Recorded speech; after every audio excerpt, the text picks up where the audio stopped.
है ना। तो ये अच्छा यही है कि भाई अब जब लग रहा है कि भाई 7:15 बज गए हैं और 7 बज गए हैं, जब आपको घड़ी कुछ याद दिलाने लगे और जब लगने लगे कि अब ये बोझिल सा होता जा रहा है, तो उसको खूबसूरत मोड़ पर ही छोड़ देना बेहतर है। तो 7:15 बज गए, तो अब यहाँ पर और कुछ और चीजें जो हैं वो हो जाएंगी। ठीक है, मंदिर है, चलिए। हाँ बिल्कुल चलिए, आइए चलिए।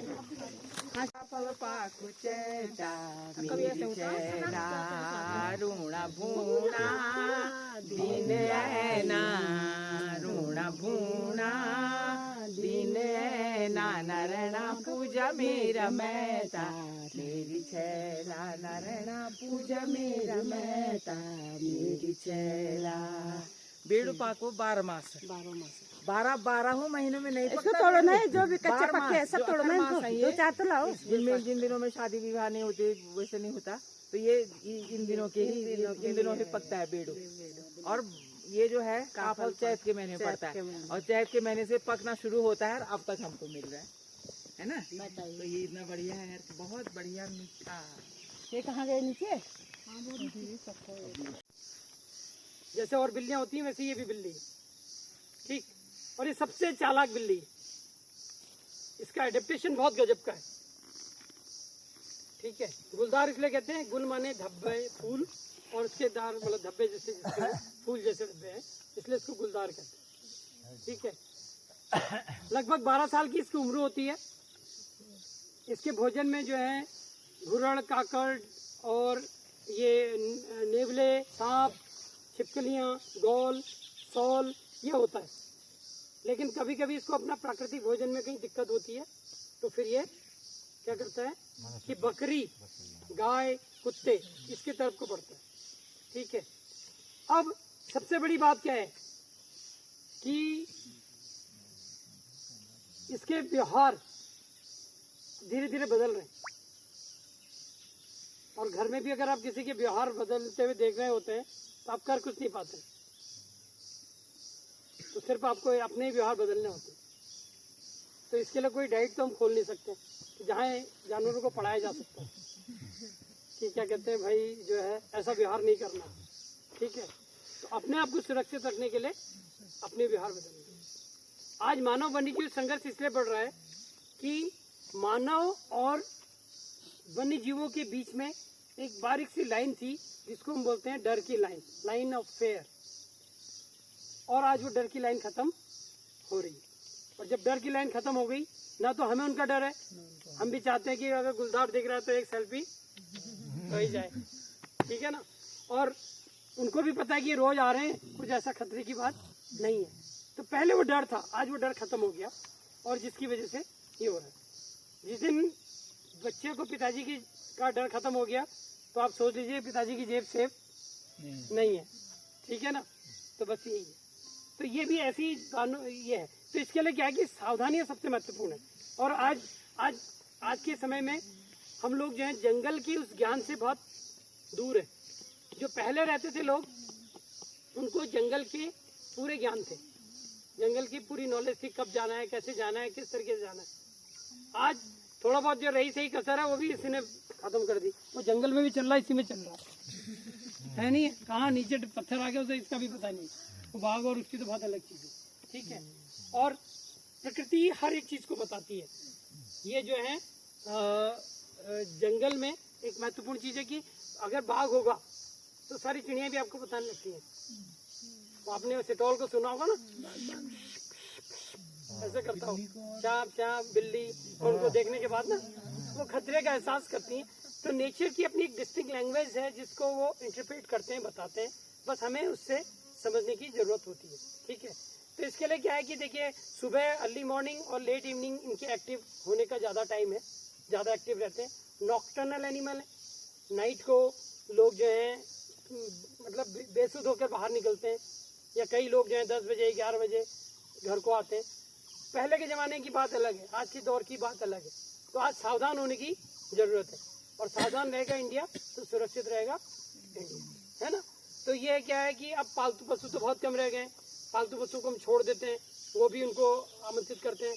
कुत्ते पालने का शौक है, लेकिन उसकी सुरक्षा का दायित्व तो नहीं है हमारा। वो बाहर से बचा रहता है, कब उसे उठा ले जाए, उसके चक्कर में लेपर्ड बार बार जो है चक्कर मारता है घर में आने। ठीक है ना। और हम कूड़ा करकट, हमने अपनी जगह जो है कूड़ा करकट की उसमें तब्दील कर दी है ना। और ये आमंत्रित करते हैं हमारे बंदरों को।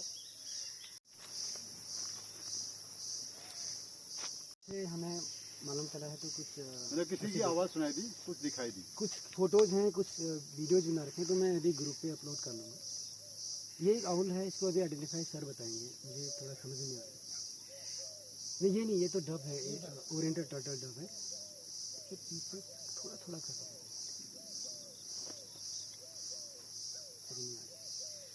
तो उस आउल को ज़रा देखने जाते हैं हम, ये कर लेंगे, पता कर लेंगे अभी। तो बर्डिंग बहुत इंटरेस्टिंग चीज़ है, ये मेडिटेशन है बहुत अच्छी तरह से। इसमें बिल्कुल शांत रहते हैं, जैसे फर्नेस पे जाते हैं ना, आँख बंद करके एक जगह बैठे रहेंगे तो हज़ारों चिड़िया वहीं पे हैं। ऐसी कोई चिड़िया दिखी जो कम दिखती है? मतलब ऐसी कोई नहीं, कॉमन है सारे यहाँ पे, सब कॉमन आ रही है, कॉमन ऐसा कुछ पूछा नहीं। और यहाँ पे तो कोकलास सर ने पूछा था मुझसे, कोकलास तो बहुत चांस कम लग रहा है, क्योंकि दूर जाएंगे ना स्लोप पे, चीड़ सूखा जंगल ज़्यादा चाहिए था। कोकलास और चीड़ सीजन वो हो सकता है यहाँ, क्योंकि मैंने वेड़ना पे स्पॉट कर लिया उसे, यहाँ भी होगा।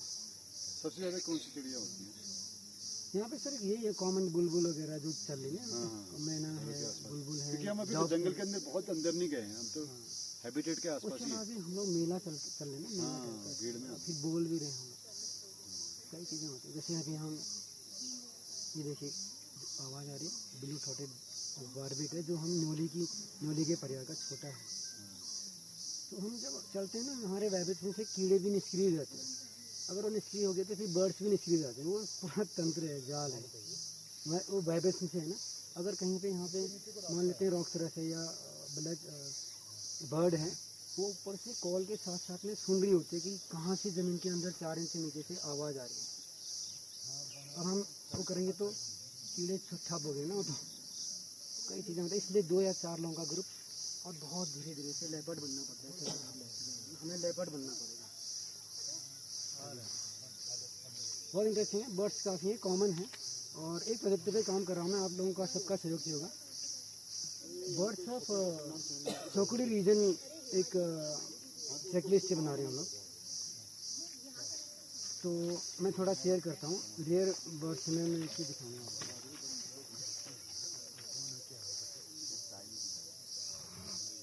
5 मई से शुरू किया है मैंने इसका काम अभी, तो इसमें हमें बहुत सारे बर्ड्स मिले। एक बार मुझे एक बड़ा इंसिडेंट ऐसा मिला कि जो घुगुल में हो ना हमारे पहाड़ में, ननवाल, हाँ ननवाल, तो स्पॉटेड डॉग को, फीमेल को जो है उसी समय मेल देखा मैंने, यूरेशियन कॉलर डॉग को, ये मैंने रिकॉर्ड किया हुआ है, वो छोटा क्लिप बना रखे।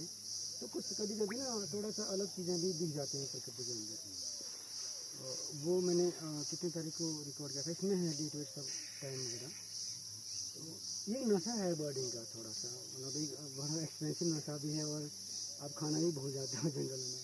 आप ये बताओ, टूरिस्ट जैसे ये मान लीजिए डीडीआर, हाँ, अगर बर्डिंग को डेवलप किया जाए तो उससे क्या फ़ायदा होगा? डीडीआर बहुत फ़ायदा होगा सर, डीडीआर वाले सुनेंगे, बहुत ज़्यादा फ़ायदा होगा। क्योंकि सबसे पहले तो हम कनेक्टिविटी हमारे जैसे सीमांत है, और इनको भी थोड़ा सा आइडिया आया, इनको भी मज़ा आ रहा है। ऐसे हम नई जितने भी बच्चे हैं ना सबको कनेक्ट कर दें, तो इससे क्या होगा कि वो बच्चा कनेक्ट हो जाएंगे, आगे चल रहा था, वो कनेक्ट हो जाएंगे पेड़ के साथ में, चिड़िया के साथ में, कीड़े के साथ में, और इनके ऐसे कनेक्शन बनेगा तो वो फिर हो सकता है कि एक नेचर सोल्जर बन जाए ना वो लोग, क्योंकि हम लोग अभी नेचर का बहुत डिस्कशन कर रहे हैं। सेंसिटिविटी भी बच्चों में सेंसिटिविटी शब्द बहुत अच्छा, मैं जैसा आप लोग बुरा मत मानेगा, मैं थोड़ा एकदम रफ बोल देता हूँ। अभी काफल तोड़े थे कुछ लोग, काफल तोड़े थे बट काफल की टहनी तोड़ देते, तो वो सेंसिटिविटी आनी जरूरी है। हम लोग तो नहीं बदल सकते हैं, हमारा माइंडसेट हो चुका है, ठीक है। तो इस चिड़िया की आवाज़ आ रही है, ये वो है वुडपेकर, हाँ ग्रे हेडेड वुडपेकर मेल है। ये मेरे पास में बहुत फ्रेंडली है, इसलिए मैं थोड़ा एकदम कॉन्फिडेंटली कर रहा हूँ। चिंटू नाम से पिछले 2.5-3 साल से हमारे साथ में, माल्टा की आदत है इसको। अभी तो एक दूसरी आवाज़ आई थी, वो येलो ग्रेटर येलो नेट की भी आई थी। ये तो ग्रेटर येलो नेट है, सॉरी ग्रेटर येलो नेट है। बहुत सी मिक्स आवाज़ है यहाँ पर। तो हम कल शांत रह के देखें, लिस्ट बनाए तो यहीं बैठ के 50 को हम करेंगे। हाँ 50 के बैठ के आराम से आवाज़। चलिए थोड़ा आगे बढ़ते हैं। Thank you. और इस अद्भुत जगह को देख के बहुत ही अच्छा लगा। मैं आज से 22 साल पहले दीदी हाट आया, 1 साल के लिए आया।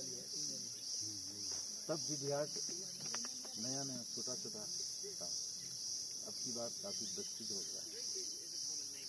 और नहीं तो आज से 22 साल पहले हमको इतनी दूर नहीं आना पड़ता इन जगहों को देखने। और रास्ते में कुछ खट्टे मीठे अनुभव हुए। हमने एक संस्था बना रखी है, उसके माध्यम से भी हम पर्यावरण बचाने के लिए और आवाज़ उठाने का काम कर रहे हैं। इस जगह को शायद 20 साल बाद आप ऐसा नहीं देखेंगे। सही बात। इस जगह पे किसी की नज़र लगी होगी, रोड पहुंच गई अब।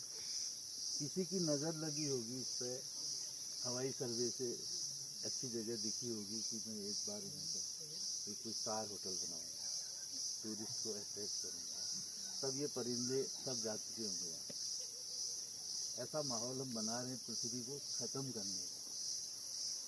फिर ये बहुत लंबा टॉपिक है। रास्ते में ये लगा जो वनस्पतियाँ देखी हमने, ये हमारे जीवन को बचाने के लिए। अल्टीमेटली हम ये सब क्यों कर रहे हैं? इसलिए कर रहे हैं हमारा जीवन बचा रहे, हम स्वच्छ हवा में, स्वस्थ पर्यावरण में अपना जिए। लेकिन हम कर क्या रहे हैं? सब सीमेंट से पोत दिए, सब प्लास्टिक में खा रहे हैं। प्लेटें प्लास्टिक की, गिलास प्लास्टिक के, और उनसे जो हमें शरीर को जो हमें नुकसान हो रहा है, हमारे जो गुड बैक्टीरिया। सब लोग बैठ जाइए। स्वर्गीय धनीलाल साजी जो स्वतंत्रता सेनानी हैं, उनके परिजनों ने नेचर वॉक में आए हुए जितने भी प्रतिभागी थे उनके लिए चाय की व्यवस्था की है। मीटिंग में तो आए थे। ये सब जगह आती है। तो एक माधुरी जी, ये पद्मश्री माधुरी बथवाल है। तो एक बार गाना जुगा लग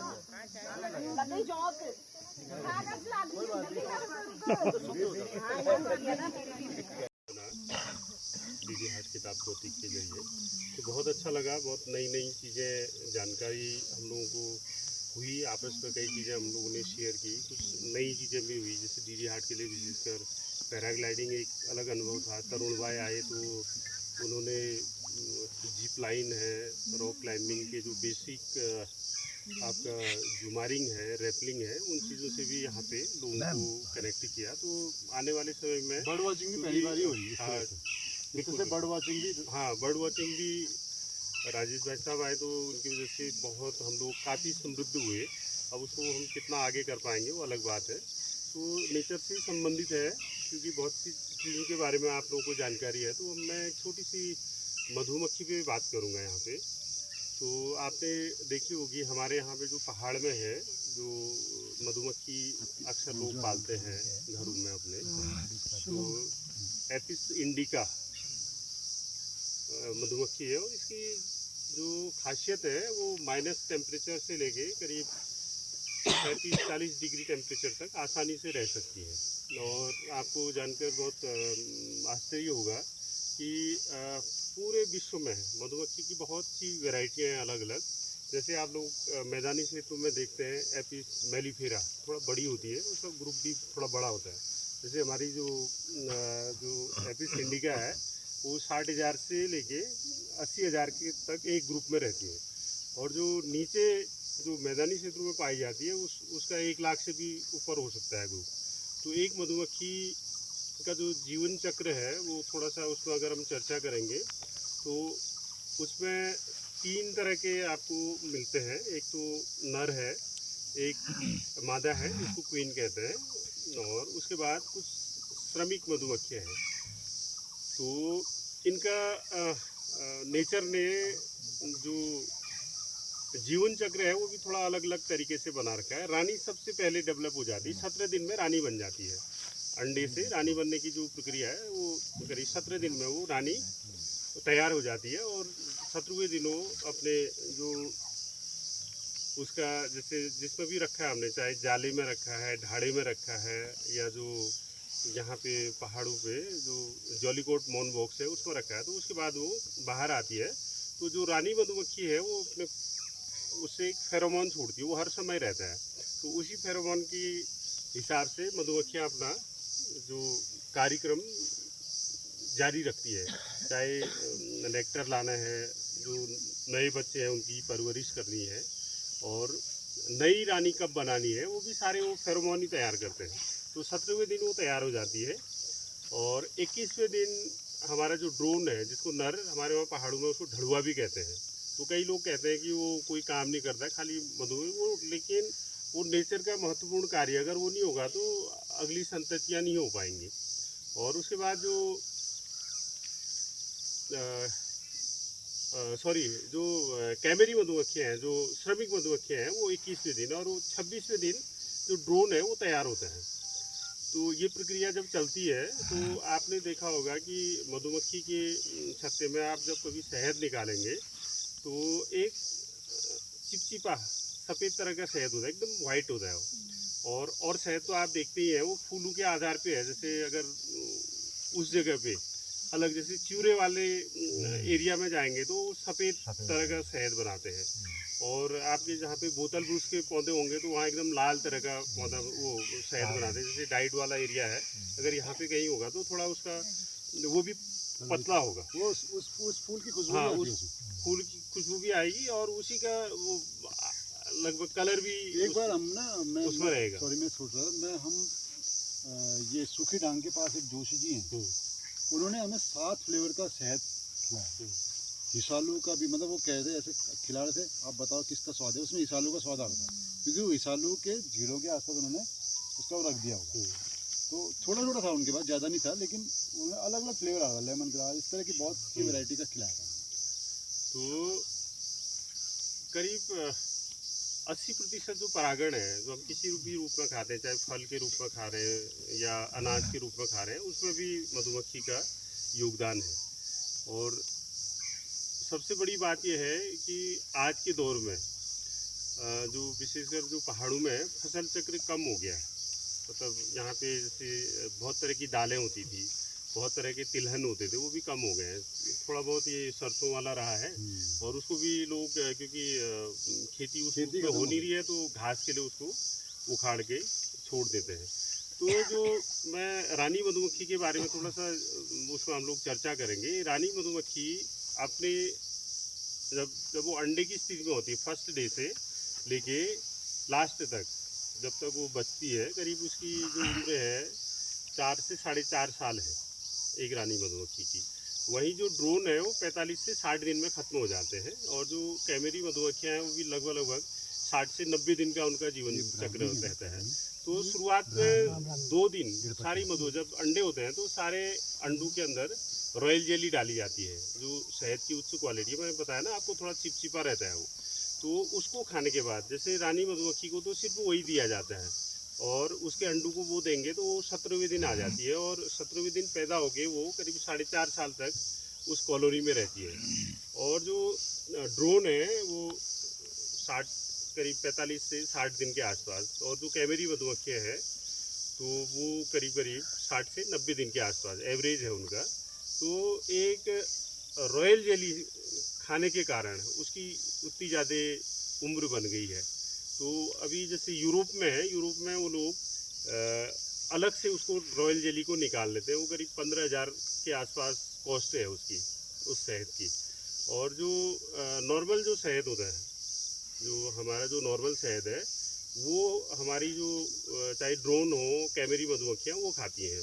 और उसमें भी एक शर्त होती है कि जब कैमरी मधुमक्खियाँ, जैसे मैंने बताया कि 21वें दिन वो बाहर आ जाती ये कुछ बात रखना चाहते हैं कि जिसका बागवानी और मधुमक्खी पालन पे हैं, उनके साले लोकेश दसलिया जी बहुत संवेदनशील लेखक और वो भी बहुत बड़े जानकार है बॉटनी के।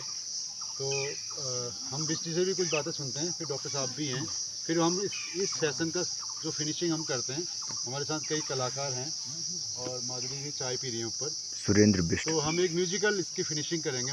पुष्पा दी हैं, बहुत अच्छा लगेगा आपको, एक नया तरह का एक अनुभव होगा। नमस्कार।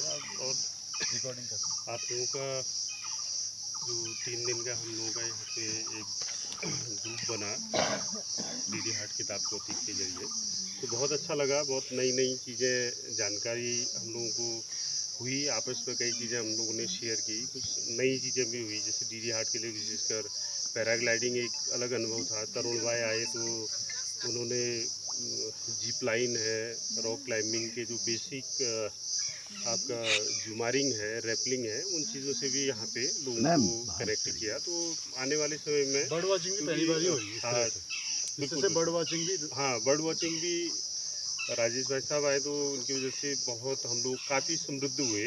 अब उसको हम कितना आगे कर पाएंगे वो अलग बात है। तो नेचर से संबंधित है, क्योंकि बहुत सी चीज़ों के बारे में आप लोगों को जानकारी है। तो मैं एक छोटी सी मधुमक्खी पे बात करूँगा यहाँ पे। तो आपने देखी होगी हमारे यहाँ पे जो पहाड़ में है, जो मधुमक्खी अक्सर लोग पालते हैं घरों में अपने, तो एपिस इंडिका मधुमक्खी है। और इसकी जो खासियत है वो माइनस टेम्परेचर से लेके करीब 35-40 डिग्री टेम्परेचर तक आसानी से रह सकती है। और आपको जानकर बहुत आश्चर्य होगा कि पूरे विश्व में मधुमक्खी की बहुत सी वैरायटियाँ हैं अलग अलग।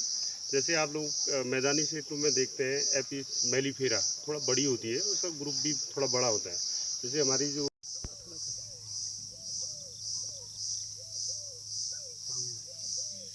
तो उस आवल को ज़रा देखने का चाहते हैं, ये कर लेंगे, पता कर लेंगे। तो बर्डिंग बहुत इंटरेस्टिंग चीज़ है, ये मेडिटेशन है, बहुत अच्छी तरह है। इसमें बिल्कुल शांत रह के जैसे करने सुबह जाते हैं ना, आँख बंद करके बैठे रहेंगे तो हज़ारों चिड़िया वहीं पर हैं। ऐसी कोई चिड़िया दिखी जो कम दिखती है? मतलब ऐसी कोई नहीं, कॉमन है सारे यहाँ पे, सब कॉमन आ रही है, कॉमन ऐसा कुछ दिखा नहीं। और यहाँ पे तो कोकलाश सर ने पूछा था मुझसे, कोकलाश तो बहुत चांस कम लग रहा है, क्योंकि दूर जाएंगे ना स्लोप पे सूखा जंगल ज़्यादा चांस है। कोकलाश और चीर की जंगल वो हो सकता है यहाँ, क्योंकि मैंने बेड़ना पे शोर कर लिया, यहाँ भी होगा। सबसे ज़्यादा कौन सी चिड़िया होती है यहाँ पे? सर यही है कॉमन, बुलबुल वगैरह जो चल रही है, मैना है, बुलबुल है। क्योंकि हम अभी तो जंगल के अंदर बहुत अंदर नहीं गए हैं, हम तो हैबिटेट के आसपास ही। अभी हम लोग मेला चल रहे हैं, हाँ, भीड़ में फिर बोल भी रहे हैं, कई चीज़ें होती हैं। जैसे अभी हम ये देखिए आवाज़ आ रही है, ब्लू थ्रोटेड बारबेट है, जो हम नोली के परिवार का छोटा है। तो हम जब चलते हैं ना, हमारे वाइब्रेशन से कीड़े भी निष्क्रिय रहते हैं। अगर वो निष्क्रिय हो गए तो फिर बर्ड्स भी निष्क्रिय रहते हैं। वो पूरा तंत्र है, जाल है, वो वाइब्रेशन से है ना। अगर कहीं पे यहाँ पे मान लेते हैं रॉक तरह है या ब्लैक बर्ड है, वो ऊपर से कॉल के साथ साथ में सुन रही होती है कि कहाँ से ज़मीन के अंदर 4 इंच नीचे से आवाज़ आ रही है। अब हम करेंगे तो कीड़े छुप हो गए ना, तो कई चीज़ें होती है। इसलिए 2 या 4 लोगों का ग्रुप, और बहुत धीरे धीरे से लेपर्ड बनना पड़ता है, हमें लेपर्ड बनना पड़ेगा। बहुत इंटरेस्टिंग है, बर्ड्स काफ़ी है, कॉमन है। और एक प्रोजेक्ट पे काम कर रहा हूँ मैं, आप लोगों का सबका सहयोग किया हुआ। बर्ड्स ऑफ चौकड़ी रीजन एक चेकलिस्ट बना रहे हैं हम लोग, तो मैं थोड़ा शेयर करता हूँ। रेयर बर्ड्स में मैं एक ही दिखाऊंगा।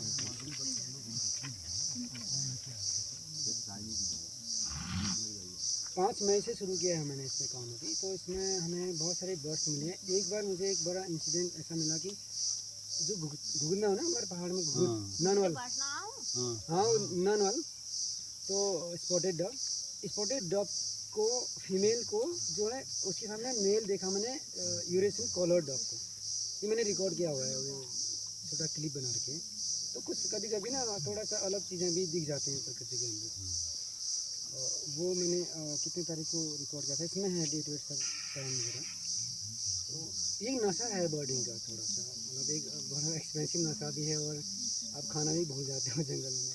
आप ये बताओ ना, टूरिस्ट जैसे ये मान लीजिए डीडीआर, हाँ, अगर बर्डिंग को डेवलप किया जाए तो उससे क्या फ़ायदा होगा? डीडीआर बहुत फ़ायदा होगा सर। डीडीआर वाले सुनेंगे इसको। बहुत ज़्यादा फ़ायदा होगा, क्योंकि सबसे पहले तो हम कनेक्टिविटी हमारी जैसे सीमांत से है, आज इनको भी थोड़ा सा आइडिया आया, इनको भी मज़ा आ रहा है, ऐसे हम नई जितने भी बच्चे हैं ना सबको कनेक्ट कर दें, तो इससे क्या होगा कि वो बच्चा कनेक्ट हो सबसे जाएंगे, आगे चल रहा था वो कनेक्ट हो जाएंगे पेड़ के साथ में, चिड़िया के साथ में, कीड़े के साथ में, और इनके ऐसे कनेक्शन बनेगा तो वो फिर हो सकता है कि एक नेचर सोल्जर बन जाए ना वो लोग, क्योंकि हम लोग अभी नेचर का बहुत डिस्ट्रक्शन कर रहे हैं। सेंसिटिविटी भी बच्चों में पैदा होगी। सेंसिटिविटी शब्द बहुत अच्छा आपने जैसा, आप लोग बुरा मत मानेगा, मैं थोड़ा एकदम रफ बोल देता हूँ।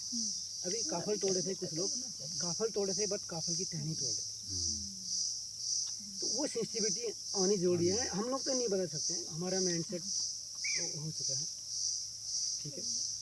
तो एक चिड़ा की आवाज़ आ रही है, ये वो है वुडपेकर।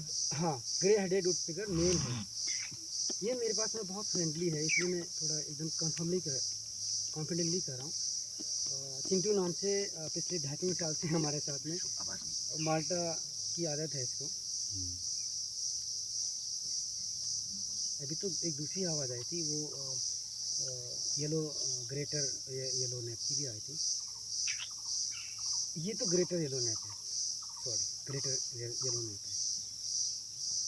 है। बहुत सी मिक्स आवाज़ है यहाँ पर। हम चलिए आगे शांत रह के देखें, लिस्ट बनाए तो यहीं बैठ के 50 तो हम करेंगे। हाँ 50 के बैठ के आराम से आवाज़। चलिए थोड़ा आगे बढ़ते हैं। Thank you. मैं क्योंकि हम नेचर की बात कर रहे हैं और बहुत सी चीज़ें नेचर जुड़ती हैं, तो हमारे साथ सुरेंद्र बिष्ट जी हैं, वो अपनी कुछ बात रखना चाहते हैं कि जिसका बागवानी और मधुमक्खी पालन पे हैं उनके को फूल फूले कैलाश का डांडा, रे मासी को फूल फूले कैलाश का डांडा, आहारी तू बड़ी बड़ी है गे कैलाश का डांडा, आहारी तू बड़ी बड़ी है गे कैलाश का डांडा, आहा देवताओं को त्योहार उरे कैलाश का डांडा, त्योहार हो गया हमारा। देवताओं को त्योहार उरे कैलाश का डांडा, आहारी तू बड़ी बड़ी है गे कैलाश का डांडा, आहारी तू बड़ी बड़ी है गे कैलाश का डांडा, आहा प्यूली को फूल फूले कैलाश का डांडा, प्यूली को फूल फूले कैलाश का डांडा, आहा बन बनी का फूल फूले कैलाश का डांडा, आहा बन बनी का फूल फूले कैलाश का डांडा, आहा गौरम देवा को घर कैलाश का डांडा, आहा गौरम देवा को घर कैलाश का डांडा, आहा सब जन का फल खाओ कैलाश का डांडा, आहा सब जन का फल खाओ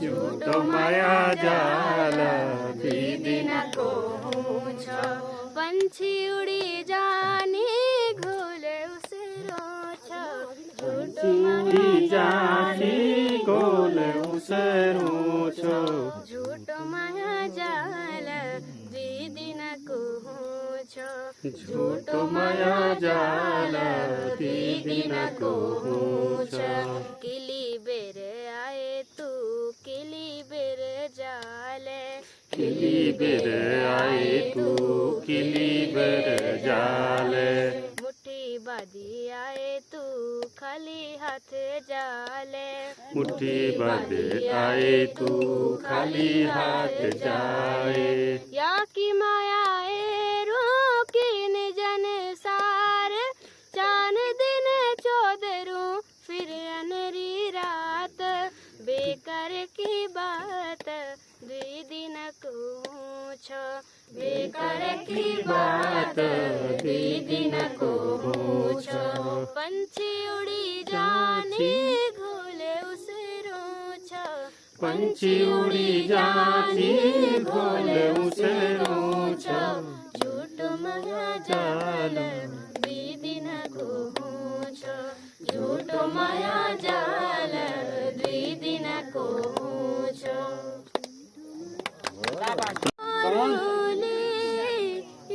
बेणा ऊंची ऊंची डाणू माँ केले बाजे मोरली बेणा ऊंची ऊंची डाणू माँ चिड़ी है कलेजी मेरी तू देख माने माँ चिड़ी है कलेजी मेरी तू देख माने माँ मेरे मत की भगवती तू देण है जाए कर मत की भगवती तू देणी है जाए कुशल मंगल मेरा स्वामी घर आए कुशल मंगल मेरा स्वामी घर आए नगर निशान लो देवी मैं तेरा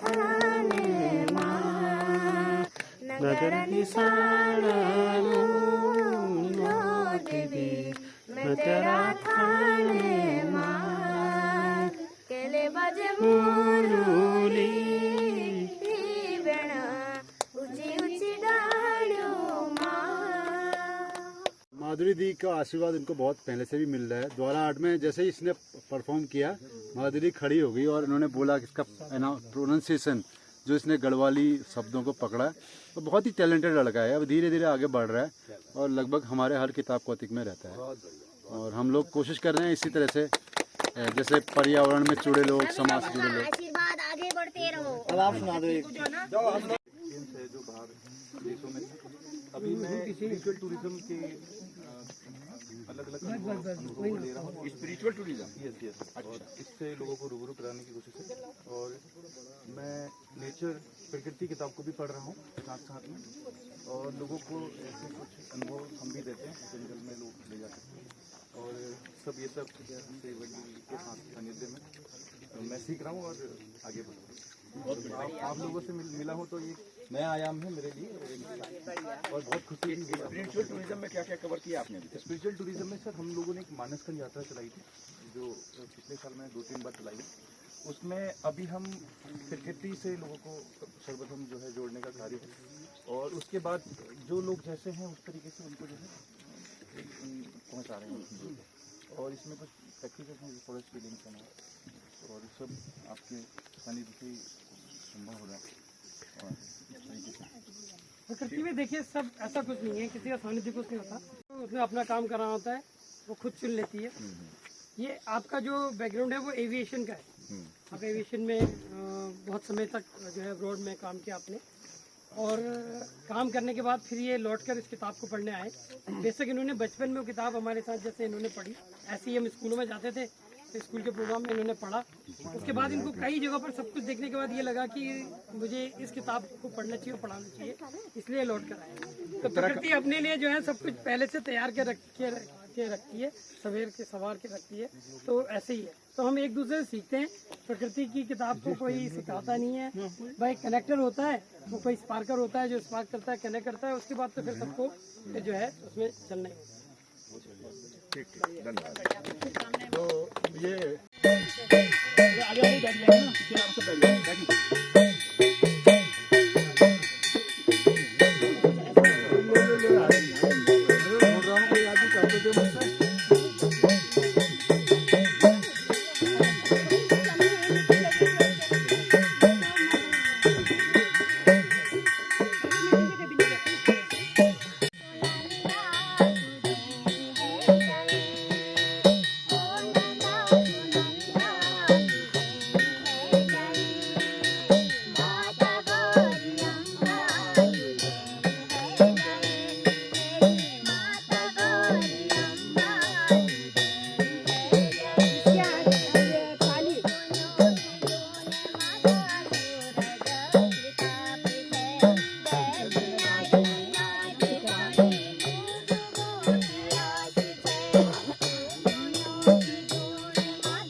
हमारे वहाँ जंगल की जो उसको बोलते हैं कलचुनी, ठीक है, वो इस तरीके से बोलती है।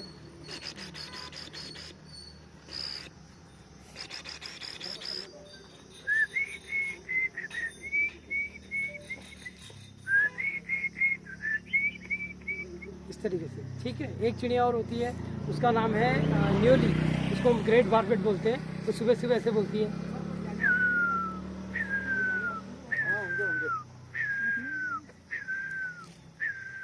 फिर एक चिड़िया होती है जो और अलग तरीके से बोलती है, वो कोयल।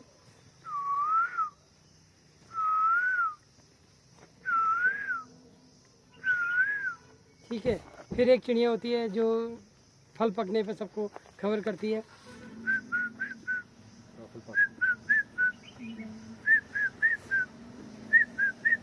एक चिड़िया होती है वो ब्रेन फीवर। इस तरीके से गाती हैं। पक्षी परिंदे ये हमारे जीवन के लिए बहुत महत्वपूर्ण है। इनकी रक्षा और सुरक्षा में अपना दायित्व जो है निभाना चाहिए और हमें प्रकृति के सानिध्य में अपने पल बिताने चाहिए, प्रकृति की रक्षा करनी चाहिए। अब कैसे करें, उसके लिए क्या है कि सूरज ना बन पाए तो तू बन के दीपक जलता चल, के फूल मिले या अंगारे, तू तू सच की राह पे चलता चल, तू सच की राह पे चलता चल, मधुबन खुशबू देता है, सागर सावन देता है, जीना उसका जीना है, जो लोग जीवन देता है, कहती है लहर। जो है हमें अपने अंदर के इंसान को बचा के रखना होगा, और इंसान को नहीं भी बचा पाए हम तो अपने अंदर के आदमी को तो बचे हुए या लोगों को बचा के रखना होगा, ठीक है ना। तो इसमें दो लाइनें ये हैं कि कुछ बचे हुए लोग ही करते हैं दुनिया में बची हुई चीज़ों के बारे में बातें। जैसे कि आज दुनिया में सब लोगों ने बात करी, आज सब लोग, किसी ने गीतों में बात करी, किसी ने संगीत से बात करी, किसी ने हुड़के से बात करी, है ना। कि कुछ बचे हुए लोग ही करते हैं दुनिया में बची हुई चीज़ों के बारे में बातें, और कुछ बचे हुए लोग ही सुनते हैं दुनिया में बची हुई चीज़ों के बारे में बातें। कुछ बचे हुए लोग ही करते हैं दुनिया में बची हुई चीज़ों को बचाने की कवायद, और कुछ बचे हुए लोग ही बचाते हैं दुनिया में बची हुई चीज़ों को, क्योंकि कुछ बचे हुए लोग ही बचा सकते हैं दुनिया में बची हुई चीज़ों को, और आज तक लोगों ने बचाया है, बचे हुए लोगों ने दुनिया में बची हुई चीज़ों को, और ईश्वर ने भी आज तक बचाया है हम सब में लोगों को बची हुई चीज़ों को बचाने के लिए। तो बहुत बढ़िया, बहुत बढ़िया। ठीक है ना। तो हमें अपने कंट्रीब्यूशन करने हैं। ये अब टाइम गैदर करने का, इन्फॉर्मेशन कलेक्ट करने का नहीं है। अभी बहुत अलार्मिंग सिचुएशन है, और हमारे पहाड़ के लिए सबसे ज़्यादा, क्योंकि ये ढल रहा है और ये ढह रहा है, और ये इसलिए ढह रहा है क्योंकि हम अपनी संस्कृतियों से विमुख होते जा रहे हैं, अपनी प्रकृति से विमुख होते जा रहे हैं, ठीक है ना। तो हम कुछ भी बने अपनी प्रकृति से, अपनी संस्कृति से जुड़कर बने, और जिस दिन हम अपनी प्रकृति और संस्कृति से जुड़ के बनेंगे तो मैं यकीनन कह रहा हूँ कि फिर आपके जैसा फिर कोई नहीं है, ठीक है ना। तो अपनी, हमारा दायित्व है, हम यूथ्स का दायित्व, आप सबका दायित्व है, क्योंकि अगर आप नहीं इसको बचाने का प्रयास करोगे, ठीक है, तो ये बहुत जल्दी ख़त्म हो जाएगा। फिर इसको क्यों मोहनजोदड़ो बनाना चाहते हो, क्यों हड़प्पा बनाना चाहते हो, क्यों मिस्र की सभ्यता में इसको ले जाना चाहते हो, क्यों मेसोपोटामिया बनाना चाहते हो इसको, ठीक है ना।